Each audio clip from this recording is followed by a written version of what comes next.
That all began when I was 17, though. I never knew that one family holiday would start a series of incidents that would essentially sour my relationship with my family. Though it seems dramatic, I swear this isn't only sibling rivalry. Mia, my stepsister, was 14 at the time. This was the moment everything started to break apart. All comes back to her. We hadn't been especially close. Earlier, there was no actual animosity between us, but we simply didn't click. She was always the family's baby, the one everyone attended to, and I was more thus. I was just about, like the neglected child. My dad and stepmother puddled over her. Though I was never really the focus of their attention, it wasn't like they aggressively hated me either. Still, we headed on a family vacation to a beach resort. Apart from one small detail, I was sharing a room with Mia. It was meant to be leisurely and enjoyable. Though I wasn't happy and I didn't have any say in it, I decided I would just have to cope. Significant error. I was mistaken in thinking we could cohabit for a few days without any significant problems. Really bad. Mia felt as though she was greater than everyone else because of her attitude. After a few days of trying to keep the peace, Mia and I had a major argument. Maybe it was because she was the younger, or maybe it was just her personality, but either way, she was always treated like the golden child. I didn't hate her for it, but it was obviously clear that my dad and stepmother preferred her over me. To be honest, I have no idea what started it. Probably something minor, like my occupying the bathroom for too long or borrowing her hairbrush without asking. But it picked up speed rapidly. We were both yelling at one another, and at one point she actually tossed a pillow at me, like some small child having a tantrum. She then turned totally away from me. Mia behaved like I didn't exist, and honestly, I was good with that. Not even a casual good morning or pass the sunscreen. For the rest of the vacation, she said nothing to me.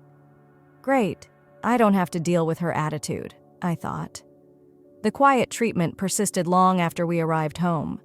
Mia disregarded me as if I were not even there. It was first simply embarrassing, but I knew she would get over it eventually. She was just 14, so how long could she remain enraged? Turns out I was utterly mistaken. Things started to get really strange when she started circulating rumors about me. Though I was not aware of it at the time, Mia apparently was telling our parents that I was some sort of delinquent. She said I was prostituting myself for money and shockingly claimed I was a drug addict. You really did it correctly. My 14-year-old stepsister claimed I was hooked on drugs and sold my body. The worst thing about it is that her beliefs were accepted by my dad and stepmother. I didn't know what she had been saying until months later, but by then the damage was already done. Mia had persuaded them that I was totally disorganized. At first, I was unaware of it, but I soon began to notice changes in their treatment of me. Every time I left the house, my stepmother watched me like a hawk. My dad would not even look at me the same way. At first, I was totally in the dark about why they were acting this way. It felt as though I had suddenly become a stranger. I was not breaking any rules. Indeed, I had smoked marijuana a few times at gatherings, but it was not like I was some drug junkie. And I had gone on a few dates, granted, but there was nothing at all like what Mia was alleging. Notwithstanding all of that, my parents regarded me as though I were a hopeless cause. One night, the stress eventually reached breaking point. Minding my own business in my room, my dad stormed in enraged. I laughed first since it seemed so ludicrous. But I knew my dad was dead serious when I studied his expression. He thought of her rather sincerely. The more I understood there was no negotiating my way out of this, the more angry he grew. He believed it to be true. Nothing I said would make Mia's turning of my own family against me right undone. That evening marked a transformation in everything. Suddenly, my dad and stepmother saw me as some sort of criminal, as if a switch had gone off. Though they never specifically accused me once more, their attitude toward me, that of a ticking time explosive, was what really caused problems. Once he used to play about with me, my dad would not even meet my gaze. And my stepwise mother? She behaved as though I had stolen from her something priceless. Every time I left the door, I could sense her watching me, ready for me to trip. Mia? Oh, she paid absolutely no attention. She seemed to be actually flourishing on all the drama. She would mostly ignore me, but every now and then I would find her staring at me with a smug little smile, as if she were pleased with the havoc she had created. I couldn't make sense of it. Although we were not friends, I did not believe she despised me. Though I had no idea why she had created these lies, it was clear she was enjoying every moment of it. For some time, I assumed my parents would react angrily, that they would discover Mia was lying. Though I was expecting they would see through her charade and begin treating me normally once more, the reverse happened. Rather, they become ever more dubious. Constant checking in on me began from my stepmom. One time, I even caught her rummaging through my backpack while I was in the shower. I had gone home from school, headed to my room, and then heard her creeping down the corridor, unlocking my door without knocking, acting as though she was simply making sure everything was okay. She said she was just looking for laundry when I approached her, but we both knew that was a lie. It wasn't long before I saw I wouldn't be able to persuade them. I was guilty. They had already decided, and nothing would change for more words or explanations. They wanted Mia. They did not want to believe me. Walking on eggshells every day, trying to avoid saying or doing anything that would set them off, I began to feel like a stranger in my own house. The worst aspect was my total loneliness. I kept to myself, shut away in my room. I think I believed if I just stayed quiet and kept my head down, everything would eventually blow over. I had few friends, and I couldn't trust anyone at home. But the worse things got, the more I tried to fit in and stay out of conflict. I kept my lips shut much of it. Attempting to explain myself simply made matters worse. My dad was scolding me constantly about responsibility and making better choices, going on and on about how he was worried about me. The last straw came one night a little later than normal. Anytime I even suggested Mia was lying, they would treat me like some sort of monster, like I was hurting her. I had stayed after school to complete an assignment, and it was dark when I returned home. I sensed something was strange as soon as I entered. Red with wrath, my dad was waiting for me in the living room. He started this enraged tirade accusing me of sneaking away, of running around with boys, of disrespecting the family, without giving me time to explain. I stood there totally blindsided. He merely shook his head, his face contorted with contempt, as I tried to tell him the truth, that I had been working on a project. Then he said it. He spat. "Mia saw you, Rachel. She spotted you sneaking out earlier. You're lying to me." I had a white-hot flash of rage. Once more lying, Mia was crossing a line. Though I attempted to be cool, I could feel my own trembling. "Dad, she is lying. You hardly care since she's been lying all these time." He didn't even fline. "You would rather accept her falsehoods than pay attention to me." Rather, he moved in front of me, his face inches away. I momentarily believed he might strike me, but he did not. He simply tightened his hands, his voice little above a whisper. "Get out of my house." It was as though the ground vanished under me. What I was hearing seemed unbelievable. It still wasn't enough, even though I had tried so hard to prove myself and preserve calm. Actually, he was ejecting me for some lies Mia had told. Though I forced myself to remain cool, I felt tears stinging at the margins of my sight. I turned and walked up to my room, grabbed a few basics, and left without looking back. I wasn't going to give them the gratification of seeing me break down. I glimpsed Mia grinning down at me as I locked the door behind me from the top of the stairs. She said nothing, but that smile captured it all. She had won. I was then a young child without anywhere to go. For a few evenings, I crashed at a friend's house just long enough to decide what to do. Though it was difficult, there was a small part of me that felt pleased to be away from Mia's continual smiling and Dad's scrutiny. Though nothing special, I got a modest apartment. It was mine, and for the first time in what felt like eternity, I could breathe. After that, life wasn't exactly easy. Along with juggling school, employment, and rent, I had to manage this ongoing pain of missing my family. They did not get in touch, once. It felt as though I had been taken from their life, and that they didn't even give a damn whether I was fine. I am not lying. That hurts. Due in large part to certain lies, I never would have imagined my dad would let me go like that. Though I had done everything I could to establish myself, it was insufficient. Mia's words were chosen above mine. I had no choice but to go on. Months passed, and I managed to create a little, consistent life. I lowered my head, concentrated on graduating, and finally landed a job paying enough to survive. After that, I paid little attention to Mia or my dad, although occasionally the hurt and wrath would resurrect. I put those ideas aside, even though I would wonder if they ever considered me or realized the truth.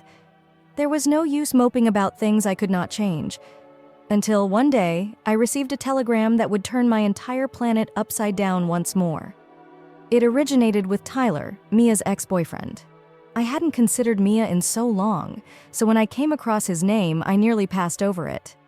But curiosity won me over, and I opened the mail. Tyler didn't waste any time. "I thought you should know what Mia told me the other night," he said, getting right to the point. Apparently, they had lately broken up, and during one of their last fights, Mia had blurted out the truth. She said she had lied about me all those years ago, fabricating tales of me using drugs and leaving without permission. I sat there staring at my phone, totally stunned. Tyler informed me she'd even joked about it, claiming she was envious because she thought I was attracting too much attention from boys. Mia felt endangered. Hence, all this time, all the heartache, the battles, the loss of my family was justified. Because of some naive teenage jealousy, like nothing I had ever experienced, a tsunami of wrath washed over me. Because of Mia's falsehoods, I considered all the nights I had spent crying, the several times I had attempted to explain myself to my dad, the sense of unwelcome in my own house. My dad chose to believe his golden child above me, so I was kicked out of the life of my family. Now I had the reality. I produced evidence. Tyler claimed he would support me should I ever wish to face my family. I could show my dad what Mia had done, expose her, make them realize the destruction she had created. But I felt an unusual emptiness as I sat there considering it. I came to see I had no idea whether I desired their apologies anymore. What benefit would it bring about? Does an apology make any difference? Would it bring back the years I missed? The evenings I spent feeling as though I had no purpose? A few days of considering it helped me to decide. I avoided confronting Mia and neglected to get in touch with my dad. Rather, I chose to let it go after blocking Tyler's phone and wiping the texts. I had rebuilt a new life free from continual surveillance over my shoulder and struggled to be believed. Moving on was not easy, but it felt like the only option. I was not going to provide them the gratification of knowing I cared anymore. I concentrated on the small life I had created for me, and gradually things improved. I even happened to meet Ryan. He was gentle, encouraging, and he lacked any of the baggage I had been dragging about for so long. I told him enough to know why I wasn't near to my family, but I didn't tell him everything about my background. He valued that. Ryan and I dated for more than a year, and by then my family felt like a far-off memory, something I could at last leave in the past, for the first time in a long time. Still, I felt as though something remained unresolved even with the distance. It felt as like I could not entirely let go of this unresolved business, as if there was a thread in my life dragging at me. Life turned another curveball just when I was at last beginning to move on. Out of the blue, Dad phoned. I nearly didn't recognize his name flash on my phone. We hadn't spoken in so long, so part of me questioned whether he had inadvertently dialed me. But I picked up, interested and a little nervous. Before he spoke at last, there was a protracted, unpleasant silence. "We have to talk," he murmured, his voice oddly quiet. If this had been a few years ago, I would have seized the opportunity to have this talk, to at last present all the evidence and demand an apology. But I felt numb right now, not sure whether I wanted to hear what he had to say. Still, I agreed to see him. Thinking I might as well hear him out, we met at a local coffee shop, and I hardly recognized him when I arrived. Like the weight of everything had finally settled on him, my dad looked older, exhausted. He cleared his throat, glanced down at his hands, and added, "Mia told me the truth." We chatted for a few minutes, catching up on surface-level details before he finally got to the reason he had called. About everything. Simply hearing those words felt like opening a long-closed sore. I sat still, waiting for him to continue. "I can't believe I was so blind," he said, his voice quivering a little. All the hurt and rage I had buried came running back. "I apologize, Rachel. I ought to have paid you some attention. I should have been there for you." He looked up at me, regretful on face, and for a second I nearly felt bad for him. Then I remembered all the times I had asked him to believe me, all the evenings I had spent wondering why my own family had turned their backs on me. I took a long breath and told him the truth. Dad, I value the apologies, but it does not alter the events. You listened to her over my voice. He didn't protest or try to make apologies.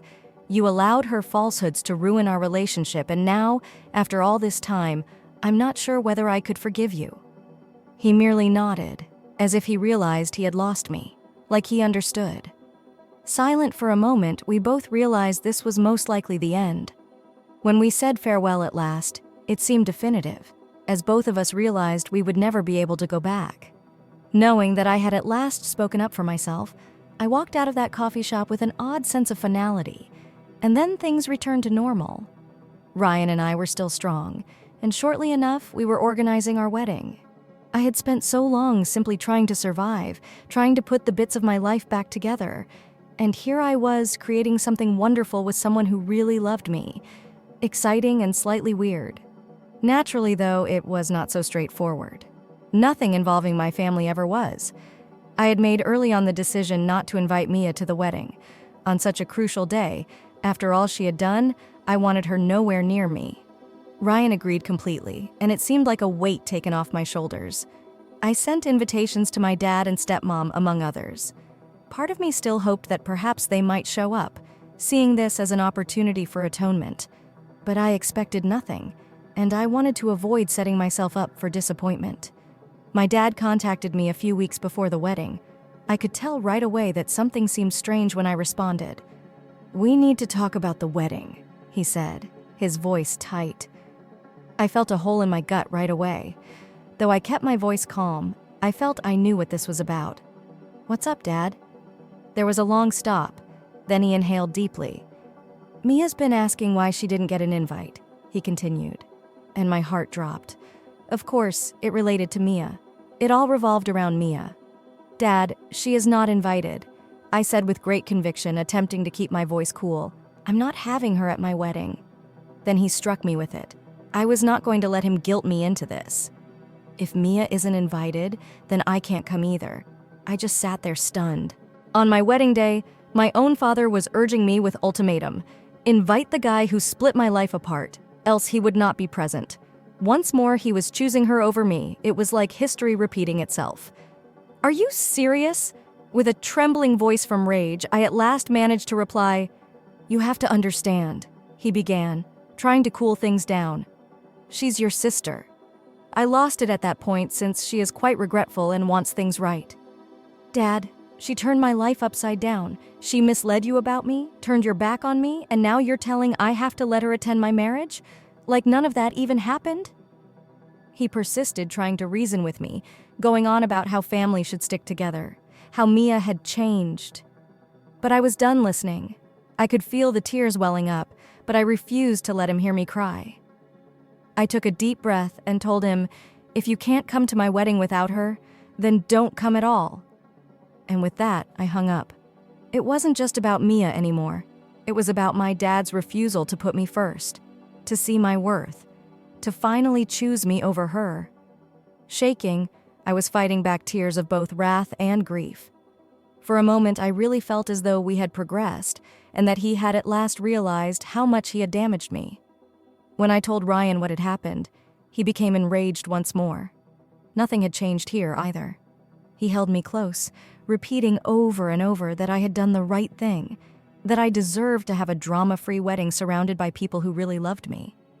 Also, he was correct. I owed no one else, including Mia or Dad. This was my day. I wasn't going to let them ruin it. Over the next few days, my stepmother inundated me with messages all saying the same thing. "Please reconsider. Mia is family." I turned away every single one. This was my wedding, and I was not wavering. A few weeks later, just days before the wedding, my dad showed up at my apartment unannounced. I nearly closed the door in his face when I opened it, but I let him in since he appeared so exhausted and demoralized. Before he spoke, we sat in quiet for a moment. "I know I've made mistakes," he said, his voice hardly audible above a whisper. "But I don't want to lose you." I felt my wrath flare once more, but I held my voice steady. "Dad, I am not asking you to cut Mia from your life. I just want you to pick me once more," he said. "I've spent my whole life coming second to her. If you can't come to my wedding without her, then maybe you not deserve to be there." He didn't object. He nodded, got up, and walked away. And with that was it. On the day of the wedding, I expected to be a little depressed, maybe even regretful. But standing there with Ryan surrounded by people who really cared about me, I felt free. My stepmother also missed my wedding. I was not seeking my dad's approval for the first time. I was not battling to be believed. That day, I realized I had no need for them. I was living my life on my terms, and it was ideal. Having spent so long trying to see my value and get my dad to choose me, I knew in that instant I was better off without his conditional love. For the first time in a long time, I felt whole, surrounded by actual family, people who loved and encouraged me without question. Following the wedding, life descended into a quiet schedule. Ryan and I were at last beginning our life together, and waking every day knowing I was surrounded by people who really cared about me felt great. I knew it was the right choice, even though I had cut my family out, hard as it was. For a little while, things were calm. My dad had made his decision about Mia, and I had made mine when I said goodbye. My dad, my stepmother, Mia, and I would be lying if I claimed not to have thought about them periodically.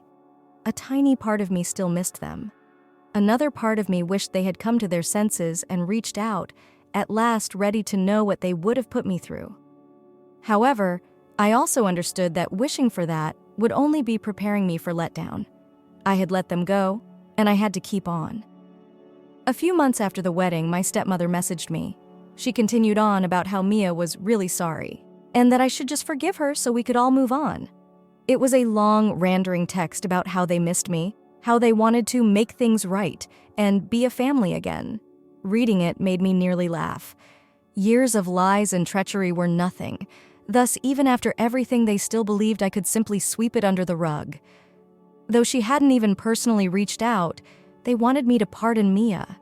Not one apology, not acknowledgement of the suffering she had brought about. They still expected me to forgive her just because we were family. I disregarded the advice, hoping that would be a clear enough signal I was done. A week later, though, my dad contacted me too. His message was simpler, more direct. "We miss you. Let's chat." I felt at once a flash of frustration, resentment, and tiredness. Why was I always fixing things on me? Why was it me that I had to be the one to extend peace? I considered it long and hard since they were the ones who had hurt me, turned their backs on me, and now they wanted me to forgive and forget like none of it mattered. I had spent years doing everything I could to make my dad proud and enable him to see me. But right now, I felt worn out. Weary of always being the one to forgive, tired of having to make things right, to move on, while they got to pretend nothing ever happened. I thus had to make decisions. Not an easy one. I blocked their numbers, removed them from social media, and chose to cut them off entirely. I kept wondering for a while whether I had done the right thing, and if perhaps I would regret it someday. But thanks to Ryan, I knew I had at last discovered my peace. I was putting myself first in my life for the first time. I was not following after an apology that never would come or waiting for my dad's approval. Living in the shadow of Mia's falsehoods and my dad's expectations was overdone.